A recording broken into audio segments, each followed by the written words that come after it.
الحمد لله رب العالمين والصلاة والسلام على خاتم النبيين أما بعد فأعوذ بالله من الشيطان الرجيم بسم الله الرحمن الرحيم الصلاة والسلام عليك يا رسول الله وعلى آلك وأصحابك يا حبيب الله الصلاة والسلام عليك يا نبي الله وعلى آلك وأصحابك يا نور الله۔ درود پاک پڑھنے کے بے شمار فضائل و برکات ہیں، بہت سارے واقعات، بہت ساری حدیثیں فضائل درود میں ملتی ہیں، مگر بعض اوقات ایسا ہوتا ہے کہ کچھ لوگ یہ سمجھتے ہیں کہ درود پاک بڑی اچھی چیز ہے، پڑھ لیں تو بڑا کمال ہے، لیکن نہ پڑھیں تو کوئی پرابلم نہیں ہے۔ نارملی درود پاک کو لوگ گرانٹڈ لے لیتے ہیں، ایسا نہیں ہے۔ درود پاک بعض موقعوں پر پڑھنا ضروری ہے، اور درود پاک سے دوری بعض اوقات ہلاکت کا سبب بن جاتی ہے۔ ایک حدیث پاک سنیے، اللہ کے حبیب علیہ الصلوۃ والسلام فرماتے ہیں جو درود پاک پڑھنا بھول گیا وہ جنت کا راستہ بھول گیا۔ درود پاک کو چھوڑنا نہیں ہے، یہ جنت میں جانے کا راستہ ہے۔ اب جو میں آپ کو حدیث سنانے جا رہا ہوں نا، اس میں مزید نہ صرف درود پاک کی اہمیت کا اندازہ ہوگا بلکہ ماہ رمضان اور والدین، ان سب کی اہمیت کا اندازہ ہوگا۔ سرکار دو عالم نور مجسم صلی اللہ تعالی علیہ وسلم ایک بار مسجد نبوی شریف میں ممبر اقدس پر تشریف لے گئے، اور میرے آقا علیہ الصلوۃ والسلام نے ممبر اقدس پر اپنا جب پہلا پیر رکھا، قدم مبارک رکھا تو فرمایا آمین، اگلا قدم رکھا فرمایا آمین، تیسرا قدم مبارک رکھا فرمایا آمین۔ صحابہ کرام کا کمال یہ تھا کہ جب بھی وہ پیارے آقا علیہ الصلوۃ والسلام میں کوئی غیر معمولی چیز دیکھتے تھے، ان یوزول کوئی معاملہ دیکھتے تو فوراً سوال کرتے تھے۔ تو سوال کیا، حضور یہ آپ نے ہر قدم مبارک پر آمین فرمایا، اس کے پیچھے کیا حکمت ہے؟ حدیث کا خلاصہ ہے، سرکار دو عالم علیہ الصلوۃ والسلام فرماتے ہیں میرے پاس جبریل امین آئے اور انہوں نے یہ دعا کی کہ یا اللہ جو ماہ رمضان کو پائے اور اپنی مغفرت نہ کروا سکے وہ ہلاک و برباد ہو جائے۔ آقا فرماتے میں نے اس دعا پر آمین کہا ہے۔ دوسری سیڑھی پر قدم رکھا تو جبریل امین نے دعا کی کہ یا اللہ جو اپنے ماں باپ کو بڑھاپے میں پائے اور ان کی خدمت اسے جنت میں نہ پہنچائے تو وہ ہلاک و برباد ہو جائے۔ آقا فرماتے میں نے اس دعا پر آمین کہا۔ اور تیسری سیڑھی پر جب قدم رکھا تو نبی پاک علیہ الصلوۃ والسلام فرماتے ہیں کہ جبریل امین نے دعا کی کہ یا اللہ جو نبی پاک علیہ الصلوۃ والسلام کا نام سنے اور آپ پر درود نہ پڑھے وہ بھی ہلاک و برباد ہو جائے۔ میرے آقا فرماتے میں نے اس دعا پر آمین کہا۔ اب ذرا غور کیجئے، سب سے پہلے تو یہ سمجھتے ہیں اس دعا کی امپورٹنس کتنی ہے، اس دعا کا مرتبہ کتنا ہے۔ دعا کرنے والے کون ہیں؟ فرشتوں کے سردار جبریل امین، اور آمین کہنے والے کون ہیں؟ نبیوں کے سردار صلی اللہ تعالی علیہ وسلم، جناب رحمت للعالمین۔ اٹ مینز دعا کے قبولیت میں تو کوئی شک نہیں ہے۔ اب یہ تینوں کام بڑے اہم ہو گئے نا، رمضان ملے اور مغفرت نہ ہو وہ مارا جائے گا، وہ برباد ہو جائے گا۔ لیکن آپ سوچیں کہ رمضان میں میری اور آپ کی مغفرت کا انتظام کیسا کیا رب نے۔ آئے ہائے، قربان جائیں اللہ کی رحمت پر۔ عشرہ رحمت کی آخری گھڑیاں چل رہی ہیں، سبحان اللہ۔ یعنی آپ اگر رمضان کو تھورولی دیکھیں نا تو یہ پورا پیکج ہے کہ کسی طریقے سے میرے بندے بخشے جائیں۔ رمضان ہے کیا؟ مولا علی شیر خدا کرم اللہ تعالی وجہ الکریم فرماتے ہیں اگر اللہ کو اس امت کو عذاب دینا ہوتا نا تو اس امت کو رمضان اور سورہ اخلاص عطا نہ فرماتا۔ بس ایک روایت سے سمجھ جاؤ نا کہ رمضان کیا ہے، یہ آیا ہی بخشوانے ہیں۔ اب ذرا پیکج دیکھیں کیا ہے۔ سب سے بڑا پرابلم ہمارا، ہمیں گناہوں کی طرف کون لے جاتا ہے؟ کون لے جاتا ہے؟ شیطان، ہمارا کھلا دشمن ہے نا، ہمیشہ بہکائے گا، نماز نہیں پڑھنے دے گا، عبادت نہیں کرنے دے گا، ہمارے دلوں میں وسوسے ڈالے گا۔ جو ہمارا سب سے بڑا دشمن ہے اس کو بند کر دیا، گلی مک گئی نا۔ اگر دشمن ہی نہیں ہے تو پھر تو مقابلہ ہی ختم ہو گیا۔ اچھا شیطان کو بند کیا، جنت کے دروازے کھول دیے، دوزخ کو تالے لگا دیے گئے، اور پھر سبحان اللہ فرمایا کہ روزہ دار کے لیے سمندر میں مچھلیاں، سوراخوں میں چونٹیاں بھی دعائیں کرتی ہیں۔ نفل کا ثواب فرض کے برابر، فرض کا ثواب 70 گنا کر دیا۔ روزانہ افطار کے وقت 10 لاکھ گناہگار جہنم سے آزاد کر دیے گئے۔ اچھا روزانہ رات رحمت کا فرشتہ ندا دے رہا ہے، آسمان سے آوازیں لگائی جا رہی ہیں، ہے کوئی مانگنے والا اس کی توبہ قبول کی جائے، ہے کوئی مغفرت کا سوالی اس کا سوال. یعنی جو فقیر ہوتا ہے نا وہ سخی کے در پہ جا کر کہتا ہے کچھ دے دو آپ کی مہربانی، وہاں سے خود ندائیں ہیں کہ مانگ لو جو مانگنا ہے. یہ بتاؤ بخشش کا کوئی بہانہ نہیں چھوڑا گیا ہے. لیکن اگر پھر بھی رمضان میں کوئی نہ بخشا جائے، جو اس مہینے میں بھی گناہ کرے، روزے نہ رکھے، نمازیں نہ پڑھے، ہیں اس مہینے میں راتوں کو گناہ میں گزارے، راتوں میں پھر برے کام کرے، اب کتنی سخت بات ہے کہ تمہارا دشمن شیطان بند کر دیا پھر بھی تم گناہوں سے باز نہیں آ رہے. اب اس میں بھی کچھ لوگوں کو وسوسہ آتا ہے کہ یار جب شیطان بند ہے تو گناہ کیوں ہو رہے ہیں؟ تو اس کی وجہ یہ علماء نے بڑی پیاری مثال دی کہ اگر آپ سائیکل چلائیں اور چلاتے چلاتے بہت دیر تک چلاتے رہے، اس کے بعد پیڈل مارنا چھوڑ دیں، پھر بھی سائیکل کافی دیر تک چلتی رہتی ہے. تو 11 مہینے جو شیطان نے پیڈل مارے نا ہم پر، تو یہ سائیکل کو بریک تو اچھا سائیکل پیڈل مارنا چھوڑ دیں پھر رکے گی کیسے؟ ایک بار روک دیں، اب نہیں چلے گی، کیونکہ جب تک آپ پیڈل نہیں ماریں گے سائیکل نہیں چلے گی. ایسا ہی ہے نا، ہم بریک نہیں مارتے، ہونا یہ چاہیے پہلی رمضان کو ہی بریک لگا دیں کہ بس اب گناہ نہیں کرنے. سارے گناہوں والے دوست دور، موبائل میں سارے وہ تمام گروپ سے ایگزٹ، تمام پیجز سے باہر جو مجھے گناہ کرواتے، بریک تو لگاؤ نا، پھر نہیں ہوگا رمضان میں گناہ.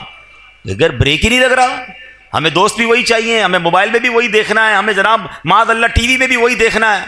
تو آپ سوچیں رمضان میں گناہ کی پنشمنٹ بھی زیادہ ہے، اس کی سزا بھی زیادہ ہے، مگر لوگ گناہوں سے باز نہیں آتے رمضان میں. ایک حدیث سے اس کی سیویرٹی، اس کی سختی سمجھو. حدیث پاک کا مضمون ہے جو رمضان میں ایک گناہ کرے، ایک گناہ، اس کے 1 سال کے اعمال برباد کر دیے جائیں گے. ایسا نہ ہو کہ رمضان میں کروڑوں بخشے جائیں اور ہم اپنی بری عادتوں کی وجہ سے مارے جائیں. رمضان کی راتیں گناہوں کے لیے نہیں، عبادت کے لیے ہیں. رمضان کھانے پینے کے لیے نہیں، یہ تلاوت اور سجدوں کے لیے آیا ہے. تو نمبر 1 اس دعا کو یاد رکھنا کہ نبی پاک نے آمین کہا ہے کہ جو رمضان کو پائے اور اپنی مغفرت نہ کروا سکے وہ ہلاک ہو جائے. دوسری کیا دعا تھی کہ یا اللہ جو اپنے والدین کو بڑھاپے میں پائے اور ان کی خدمت اسے جنت میں نہ پہنچائے تو وہ بھی ہلاک و برباد ہو جائے. اب سوچئے کہ ہم اپنے والدین کی کتنی خدمت کرتے ہیں. جب والدین کی بات چلی ہے نا تو چلیں پہلے میں ہماری امی حضور حضرت خدیجۃ الکبریٰ رضی اللہ تعالیٰ کا بھی کچھ ذکر کر لوں کہ کیا عظیم ہستی ہیں. 10 رمضان ان کا یوم وصال ہے. کمال کی حدیث سنیے گا، بخاری شریف کی حدیث. جب پیارے آقا علیہ الصلوۃ والسلام غار حرا میں تشریف لے جایا کرتے تھے، ایک دن یہ ہوا کہ پیارے نبی رسول ہاشمی علیہ الصلوۃ والسلام غار حرا میں تشریف فرما تھے. حضرت جبریل امین بھی بارگاہ رسالت میں حاضر تھے. اتنے میں مسلمانوں کی پیاری امی جان رسول اکرم صلی اللہ تعالیٰ علیہ وسلم کی زوجہ محترمہ حضرت خدیجۃ الکبریٰ رضی اللہ تعالیٰ عنہ دور سے آتی ہوئی نظر آئیں. آگے کیا ہوا؟ بخاری شریف کی حدیث سے پاک سنیے کہ صحابی رسول حضرت ابو ہریرہ رضی اللہ تعالیٰ عنہ فرماتے ہیں حضرت جبریل امین نے خدیجۃ الکبریٰ رضی اللہ تعالیٰ عنہ کو دیکھا تو عرض کیا یا رسول اللہ صلی اللہ تعالیٰ علیہ وسلم، یہ خدیجہ آ رہی ہیں، ان کے پاس برتن ہے جس میں کھانا ہے، جب وہ آپ کے پاس پہنچ جائیں تو انہیں اللہ پاک کا بھی سلام دیجئے، میرا بھی سلام کہیے، اور انہیں یہ خوشخبری سنا دیجئے کہ جنت میں ان کے لیے اندر سے خالی یعنی خولدار موتیوں سے بنا ہوا گھر ہے جس میں نہ کوئی شور ہے نہ کوئی تکلیف ہے. اللہ کا سلام، جبریل امین کا سلام اور جنت میں گھر کی بشارت. جب حضرت خدیجہ نبی پاک کے پاس پہنچی تو پیارے آقا علیہ الصلوۃ والسلام نے فرمایا اللہ پاک اور حضرت جبریل نے تمہیں سلام کہا ہے. تو اس کا جواب دیتے ہوئے حضرت خدیجہ نے کیا کہا؟ ان اللہ هو السلام وعلی جبریل السلام وعلیک السلام ورحمۃ اللہ وبرکاتہ. یعنی اللہ پاک سلام ہے اور حضرت جبرائیل اور آپ علیہ الصلوۃ والسلام پر سلامتی، اللہ پاک کی رحمتیں اور برکتیں ہوں. یہ مرتبہ ہے ہماری امی حضور حضرت خدیجۃ الکبریٰ رضی اللہ تعالی عنہا کا. مادر اولین اہل ایمان کی ہے یہ اس کی بزرگی و پاکیزگی، برگزیدہ ہے رب محمد کی بھی، عرش سے جس پہ تسلیم نازل ہوئی، اس سرائے سلامت پہ لاکھوں سلام. اس کا جبریل ملحوظ رکھے ادب، جنتی گوہریں گھر اسے بخش رب، کوئی تکلیف اس میں نہ شور و شغب، منزل من قصب لا نصب لا صخب، ایسے کو شک کی زینت پہ لاکھوں سلام. سبحان اللہ. حضرت خدیجہ کا مرتبہ آپ کا کچھ تعارف بھی سن لیتے ہیں. سبحان اللہ. آپ رضی اللہ تعالیٰ عنہ کی کیا شان ہے. آپ کی کنیت ام قاسم ہے. آپ کا سب سے مشہور لقب الکبریٰ ہے. آپ بہت پاک باز، بہت باہمت، بلند حوصلہ، باعزت، اعلیٰ نسب رکھنے والی اور نہایت عقل مند خاتون تھیں. آپ کے اعلیٰ اوصاف و کمالات کی کیا شان ہے کہ زمانہ جاہلیت میں بھی آپ کو طاہرہ یعنی پاکیزہ خاتون اور سیدۃ قریش یعنی قریش کی سردار خاتون کے لقب سے پکارا جاتا تھا. اسلام کا اعلان نہیں ہوا، اس سے پہلے کی بات ہو رہی ہے. حضرت خدیجہ کا ایک بڑا پیارا لقب صدیقہ بھی ہے. نبی پاک علیہ الصلوۃ والسلام نے فرمایا ہذہ صدیقۃ امتی، یعنی یہ میری امت کی صدیقہ ہیں. ایک اور خوبصورت بات کہ پیارے آقا کے 7 اولاد ہوئیں. یاد رکھیے گا 7 بچے ہیں نبی پاک علیہ الصلوۃ والسلام کے. 4 شہزادیاں، حضرت زینب، حضرت رقیہ، حضرت ام کلثوم اور بی بی فاطمہ رضی اللہ تعالی عنہن، اور 3 شہزادے حضرت قاسم، حضرت عبداللہ اور حضرت ابراہیم. ان میں سے صرف حضرت ابراہیم جو تھے وہ حضرت ماریہ قبطیہ رضی اللہ تعالیٰ عنہ کے شہزادے ہیں. باقی ساری اولاد نبی پاک علیہ الصلوۃ والسلام کی وہ حضرت خدیجہ رضی اللہ تعالیٰ عنہ سے ہے. یہ یاد رہے. ایک اور خوبصورت بات کہ جب نبی پاک علیہ الصلوۃ والسلام نے ان سے نکاح فرمایا، پیارے آقا کی عمر مبارک 25 سال تھی، اور جب تک بھی خدیجہ دنیا میں ظاہری حیات میں رہیں، میرے آقا علیہ الصلوۃ والسلام نے کسی اور سے نکاح نہیں کیا. اور ایک اور شاندار بات کہ تمام دنیا کے سیدوں کی، حسنی حسینی سیدوں کی جو نانی جان ہیں وہ حضرت خدیجۃ الکبریٰ رضی اللہ تعالیٰ عنہ. 65 سال کی عمر میں 10 رمضان المبارک 10 سن نبوی آپ کا وصال مکہ مکرمہ میں ہوا. آج بھی آپ کا مزار جنت المعالی مکہ مکرمہ میں موجود ہے. اللہ کریم تربت حضرت خدیجہ پر اپنی کروڑوں رحمتوں کی بارش نازل فرمائے اور ہم سب کو ان کے فیضان سے مالا مال فرمائے. آپ ایک رول ماڈل ہیں. پیارے آقا علیہ الصلوۃ والسلام کی زندگی کا جو سب سے ٹف ٹائم تھا نا، وہ اسلام کا جب اعلان ہوا تھا. اس سے پہلے تو لوگ بڑا پیار کرتے تھے نا، آپ کو صادق اور امین کہتے تھے، مگر جب نبی پاک نے اعلان نبوت کیا تو اس کے بعد اپنے پرائے ہو گئے، جان کے دشمن ہو گئے. مگر آپ کی زوجہ حضرت خدیجہ نے جو نبی پاک کو حوصلہ دیا، جو آپ کا ساتھ دیا، پیارے آقا علیہ الصلوۃ والسلام اپنے زندگی کے حیات طیبہ کے آخری لمحات تک حضرت خدیجہ کو یاد کرتے تھے کہ خدیجہ نے مجھے اس وقت ساتھ دیا جب میرا کوئی ساتھ دینے والا نہیں تھا. تو یہ بات سیکھنی چاہیے ہماری ماؤں بہنوں کو کہ اگر گھر میں مرد کسی مشکل میں ہے، پریشانی میں ہے، تو ہمیں اس کا ساتھ دینا ہے، تانے نہیں دینے، ٹینشن نہیں دینی ہے. اور یاد رکھیں میری وہ بہنیں اور مائیں جو مشکل وقت میں اپنے شوہر کا، اپنے بھائی کا، اپنے والد کا ساتھ دیتی ہیں، وہ اللہ انہیں سکھ کے دن ضرور دکھاتا ہے. اور جو ہم نے سنا حدیث، پھر آتے اس دعا کی طرف، حضرت جبریل نے دعا کی کہ جو اپنے ماں باپ کو بڑھاپے میں پائے اور مغفرت نہ کروا سکے وہ ہلاک ہو جائے. تو اس سے سوچنا یہ ہے، اس سے سمجھنا یہ ہے کہ ماں باپ کی کتنی خدمت کرنی ہے، ماں باپ کی کتنی دعائیں لینی ہیں. میں آج ایک تحدیث نعمت کے لیے، شاید کسی کو یہ بات ترغیب کے لیے مل جائے، اس لیے بیان کرنے جا رہا ہوں. میرے ابو جان تقریباً 30 محرم کو آپ کا وصال ہوا. اللہ پاک ان کی بے حساب مغفرت فرمائے. ہمیں یہ ضرور اطمینان ہے کہ محرم کے اسی مہینے میں عاشورے میں انہوں نے عمرہ بھی کیا تھا، اور حدیث پاک ہے کہ ایک عمرہ دوسرے عمرے تک گناہوں کا کفارہ ہے. والد صاحب نماز کے لیے گھر سے نکلے تھے اور راستے میں چوٹ لگی، اور اسی چوٹ سے وہ پھر دنیا سے چلے گئے، واپس نہ آ سکے. تو جو راہ خدا میں نکلتا ہے، اللہ پاک اس کو، اس سے اچھی کیا موت ہوگی کہ نماز کی حالت میں وہ تشریف لے گئے. لیکن میں نے یہ سوچا کہ ماں باپ تو چلے گئے، اگر ماں باپ حیات ہوتے تو ہم ان کے ساتھ کوئی افطار تو کرتے نا، ہیں ان کی کوئی افطار کی دعوت تو کرتے. تو میں نے اور میرے بھائی نے مشورہ کیا کہ اب نہ امی ہیں نہ ابو ہیں، ان کی مسجدیں تو ہیں، تو کیوں نہ ہم وہاں جا کر قرآن خوانی کر کے ایک افطار اجتماع ان کے ایصال ثواب کا کریں، تاکہ ان کی روح کو ثواب پہنچے اور قبر میں بھی انہیں احساس ہو کہ انہیں بچے ان کے بھولے نہیں ہیں. یہ بات میں نہ کرتا، مگر میں اس لیے اس طرح کی بات کر رہا ہوں کہ شاید وہ لوگ جن کے ماں باپ چلے گئے ہیں ان کو ترغیب ملے کہ خدا کی قسم آج اگر آپ کے پاس ماں باپ ہیں، واللہ یو آر سو لکی، جس کے پاس ماں باپ بھی ہیں اور رمضان بھی ہے. آئے ہائے ہائے، اور کیا چاہیے تمہیں کہ ماں کے ساتھ افطار کرتے ہو، والد کے ساتھ افطار کرتے ہو، ماں کی دعائیں تمہارے ساتھ ہیں اور رب کی رحمتیں برس رہی ہیں. اس سے اچھی تو کوئی بات نہیں ہے. تو پلیز ماں باپ ہیں تو قدر کیجئے، دعائیں لیجئے، ان سے ان کو راضی کرنا، یہ تمہارے لیے جنت کا سامان ہے. حدیث پاک کا مضمون ہے جن سے ان کے ماں باپ راضی ان سے ان کا رب راضی. اور اگر ماں باپ ناراض تو رب ناراض. انہیں ناراض نہ کرنا، ہمیشہ خوش رکھنا. اور اگر ماں باپ چلے گئے ہیں تو انہیں بھولا نہ کرو، کسی نہ کسی بہانے انہیں تحفے پہنچایا کرو. ہم کیا تحفہ پہنچا سکتے ہیں؟ اب تو ان کو کوئی پیسے تو نہیں دے سکتے، کوئی سوٹ پیس بھی نہیں دے سکتے، مگر دعائیں تو دے سکتے ہیں، ثواب تو پہنچا سکتے ہیں. ہر بندہ اپنی حیثیت کے مطابق کرے. ضروری نہیں کہ آپ بہت بڑا افطار اجتماع اماں جان کے لیے کریں گے تو ہی ثواب پہنچے گا، پوری مسجد بنائیں گے. ہر بندہ اپنی حیثیت کے مطابق. آپ مسجد میں ایک اینٹ لگا دیں اگر آپ کی جتنی حیثیت ہے. آپ 2 کھجوریں کسی کو کھلا دیں کہ یہ میرے ابو کے نام کی ایک کھجور، یہ میری والدہ کے نام کی ایک کھجور. انہیں پتہ تو چلے، انہیں ان کی روح کو احساس تو ہو کہ بچوں نے یاد رکھا ہے، بھول نہیں گئے، بھولی بسری داستان نہیں بن گئے ہم. اور آج آپ اپنے ماں باپ کو یاد رکھیں گے، کل آپ کے بچے آپ کو مرنے کے بعد یاد رکھیں گے. تو یہ سلسلہ آگے بڑھنا چاہیے. ماں باپ کی وجہ سے ہم جو کچھ ہیں آج ہیں. اللہ جو ہمیں عطائیں فرما رہا ہے، انہوں نے دن رات ہمارے لیے دعائیں کی ہیں، تو ہمیں ان کی قبر میں انہیں راحت پہنچانی چاہیے. وقتاً فوقتاً انہیں تحفے بھجوانے چاہیے. عید آتی تھی تو ماں کو سوٹ پیس دیتے تھے نا، ماں کو تحفہ دیتے تھے. اب نہیں دے پا رہے تو کوئی مسجد میں صدقہ جاریہ والا کام کر کے امی کو ثواب پہنچا دیں، کسی غریب کا بھلا کر دیں. نیت یہ کریں کہ میں اپنے ماں باپ کے لیے کر رہا ہوں. آپ کو پتہ ہے ماں باپ کے لیے ایصال ثواب کرنا کتنی بڑی نعمت ہے.